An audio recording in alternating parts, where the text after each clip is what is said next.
এই চ্যানেলে সম্প্রচারিত সকল খবরই সচেতনতামূলক এবং শিক্ষণীয়, কোনো কিছুই প্রভাবিত নয়। সাংবাদিকদের মুখোমুখি এবার মানিকতলার বিধায়ক সুপ্তি পাণ্ডে। আমরা দেখেছিলাম লোকসভা নির্বাচনের পরপরই রাজ্যে একেবারে গরম হাওয়ায় উঠেছিল উপনির্বাচনের ঝড়, আর সেই উপনির্বাচনের সময়ই কিন্তু এক অন্যতম কেন্দ্র ছিল, প্রধান কেন্দ্র ছিল মানিকতলা, যেখানে সাধন পাণ্ডে দীর্ঘদিন ধরে তার রাজনৈতিক যে জায়গা সেই জায়গায় পোক্ত ছিলেন। তারপর সেই জায়গায় আসলেন তার স্ত্রী সুপ্তি পাণ্ডে। তিনি সেখান থেকে এবার উপনির্বাচনে লড়লেন এবং সেখান থেকে বিধায়কও হলেন। তিনি ঠিক সাংবাদিকদের মুখোমুখি হয়ে কি জানলেন শোনাবো আপনাদের। কাজকর্ম তো হঠাৎ করে শুরু হয়নি, ভাই। কাজকর্ম ধারাবাহিকতা ছিল। তাতে আমি বিধায়ক হই না হই, কাজকর্ম চলছিল। বিধায়ক হবে তাতে একটা স্ট্যাম্প পড়েছে। আগে মানুষের কাছে উত্তর দেওয়ার দায়বদ্ধতাটাও আরও বেশি করে বেড়ে গেছে। তো সেই জায়গা থেকে কাজ আমাদের যা যা আমি প্রতিশ্রুতি দিয়েছি অনেকগুলোই শুরু হয়ে গেছে, কয়েকটা শেষ হয়ে গেছে, কয়েকটা এই সপ্তাহ থেকে শুরু হবে, বাকিগুলো প্রসেসিংয়ের মধ্যে রয়েছে। নেই মানে ওই যে বন্ধুর মতো ডাকবো, এটা একটু দেখে দে, এটা করে দে, ওটা করে নাও, এটা বুঝে নাও, বলে বৌদি এটা করলে ভালো হয়, আমি ঠিক আছে একটু দেখে নিচ্ছি আমি কতটা। এবার সবটাই পরিবারের মধ্যে হয়ে যাচ্ছে। এবার এমন নয় যে ও নির্দেশ দিচ্ছে বা আমি ওর ওপর নির্দেশ, তারাও বিচক্ষণ রাজনীতিবিদ, দীর্ঘদিন আছেন, আমার থেকে এক্সপিরিয়েন্স বেশি, আমার প্র্যাকটিক্যাল এক্সপিরিয়েন্স বেশি, তাদের মাঠে ময়দানে লড়াই করবার এক্সপিরিয়েন্স আমার থেকে বেশি। সেই জিনিসটাকে সম্মান দিলে কোনো কিছু তার ইগো কাজ করে না, কোনো কিছুতে ইগো কাজ করে না। মনে হয় যেটা আমার ওর থেকে শিখবার শিখি, ওরা কোনো কার বৌদি গুলিজন যেটা আমার নির্দেশ দেবার নিই, পারস্পরিক সম্মানবোধের মধ্যে দিয়ে কাজটা অনেক স্মুথলি এগিয়ে যাচ্ছে আমাদের এলাকায়। আর একটা কার বোরিংয়ের ওখানে লাগবে, সেখানে পাইপের সমস্যা আছে, আমাদের কেএমডিএর একটুখানি অসুবিধা আছে, তার জন্য সব কাজ ঠিক, কে করবে তাও ঠিক, মেটেরিয়ালগুলো একটু আসতে দেরি হচ্ছে। মানে কাউন্সিলরকে তো আপনি পাচ্ছেন, মানে কাউন্সিলররাও তো ডেফিনেটলি তাদের সমর্থন ছাড়া কাজ হয়। দেখুন, একটা কথা সাধনবাবু বলতেন, মাননীয় মুখ্যমন্ত্রী তো বলেনি যে আপনি যখন গিয়ে কারো কাছে দাঁড়াবেন দরজায়, সে কিন্তু জানবে না আপনি কী কাজের জন্য এখানে এসেছেন, মানে কী কাজের জন্য আপনার অ্যাকাউন্টেবিলিটিটা কোন কাজের জন্য দেখাতে হবে। মানে আপনি কাউন্সিলরের ঠিক কী কাজ, এমএলএর ঠিক কী কাজ, এমপির ঠিক কী কাজ, এত তারা করে, তারা তাদের অসুবিধের কথা বলেন, আপনি সামনে দাঁড়াবেন আপনার নিজস্ব দায়বদ্ধতা নিয়ে, নিজস্ব উত্তর দেবার ক্যাপাসিটি নিয়ে, যে আমি এটা করব। এবার আপনি কীভাবে করবেন দ্যাটস আপ টু ইউ। কিন্তু সেই সময় ওর কাছে আপনি একজন প্রতিনিধি, আপনার কোনো সেগ্রিগেশন নেই। কারণ সাধনদা তো ছেড়ে দিত। প্রশ্ন আমাকে করবেন না, দরকার ছিল না।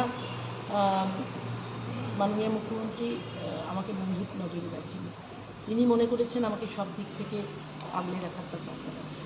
সেই জায়গা থেকে তিনি আমাকে সোজা কথায় আগলে রেখেছেন। আমার প্রয়োজন না প্রয়োজন করবে না হবে সেসব ব্যাপারে আমি তো শেষ কথা নই, তিনি দাঁড় করিয়েছেন আমাকে। তার একটা রেসপন্সিবিলিটি থেকে তিনি মনে করেছেন আমাকে সবাই অ্যাসিস্ট্যান্স দরকার, এবং আমি মাথা পেতে সেটা নিয়েছি, কখনো বলিনি আমার দরকার নেই। তিনি বুঝেছেন, তিনি দিয়েছেন, আমি গ্রহণ করেছি। এখন এখন এখন প্রয়োজন নেই, এখন প্রয়োজন নেই, তখন প্রয়োজন ছিল, তখন একটা পরীক্ষার মধ্যে দিয়ে, এবং একটা গুরুতর পরীক্ষার মধ্যে দিয়ে, এটা খুব সোজা নয়।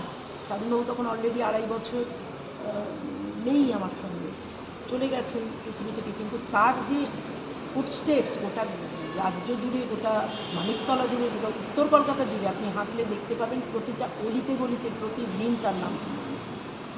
সেই জায়গাটাকে পেরিয়ে তার শূন্যস্থানে যাতে কেউ না দুমদারাক্কা থাবা বসাতে পারে, মমতা আমাকে নির্বাচিত করেছেন। সেই জায়গা থেকে যে তুমি কন্টেস্ট করো, এবং সেখানে যেখানে যেখানে সেফগার্ড দেওয়ার দরকার সেখানে তুমি তা দিয়েছি। তারপরে তার বিচক্ষণতাকে আমি নিশ্চিতভাবে মজা মানে ছিল যে তারা আপনাকে পরামর্শ দেবে, সেইভাবে প্রচার করবেন এবং তাতে আপনি ভোটে জিতবেন, সেই কারণে নাকি এই যাদেরকে সেখানে যুক্ত করা হয়েছিল তারা যাতে কোনো বিপদের কারণ না হতে পারে, সেই কারণে মুখ্যমন্ত্রীর এই ভাবনা।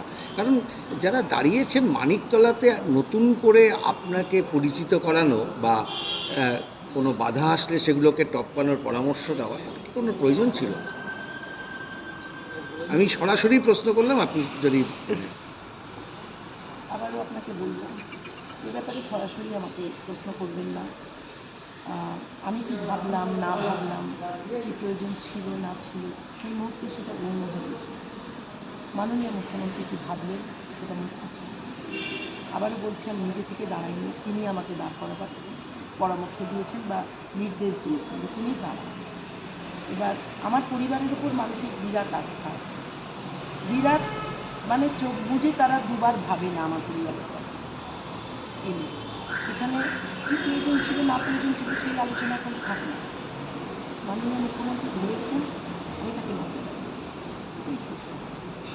বলবো না আমাকে করতে হয়, যেটা আমি মনে করি তাদের দিয়ে বলবো, তাদেরকে অনুরোধ করবো, তারা করবে, সেটা তারা নিশ্চয়ই করবেন।